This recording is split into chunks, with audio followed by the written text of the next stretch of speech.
খুলনাতে আমার দেখা সবচেয়ে ইউনিক ডিজাইনের মসজিদ হলো এটা বাংলাদেশ কেবল শিল্প লিমিটেডের মসজিদ। খুলনার শিরোমণি শিল্প এলাকায় বা বাদামতলায় এর অবস্থান। স্থাপত্য শিল্পের আধুনিক এবং অনবদ্য এক দৃষ্টান্ত এই মসজিদটি।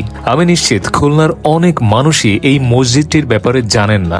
ইনফ্যাক্ট এই এলাকার স্থানীয় অনেক মানুষই জানে না যে খুলনাতে এত চমৎকার এক্সটেরিয়র ডিজাইনের মসজিদ থাকতে পারে। পৃথিবীর যে কোনো মসজিদই সুন্দর, কিন্তু একটা মসজিদের এক্সটেরিয়র ডিজাইন এত চমৎকার করা যেতে পারে, এত ইউনিক একটা আইডিয়া হতে পারে, সেটা সত্যি বাদামতলার এই মসজিদটিতে না আসলে আমি বুঝতেই পারতাম না।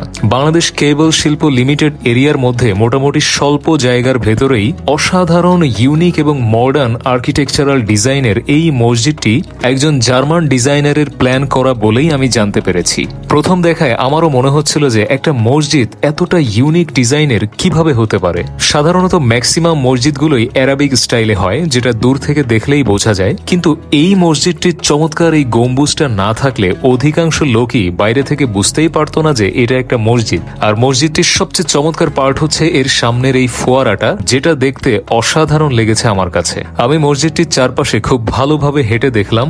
আমার লাইফে দেখা সোফার সবচেয়ে ইউনিক ডিজাইনের মসজিদ হলো এটা। খুলনার ভেতরে দারুল উলুম মসজিদের ডিজাইন নিঃসন্দেহে সেরা, কিন্তু সেটার মধ্যে অ্যারাবিক ইনফ্লুয়েন্স আছে, আর এই মসজিদটির ডিজাইনের মধ্যে ইউরোপীয় ইনফ্লুয়েন্স আছে। এটাই পার্থক্য। সত্যি অসাধারণ একটা মসজিদ এবং চমৎকার একটা স্থাপনা বলতেই হয়, যেটা সমগ্র খুলনার একটা গ্রেট ল্যান্ডমার্ক বলেই আমি মনে করি।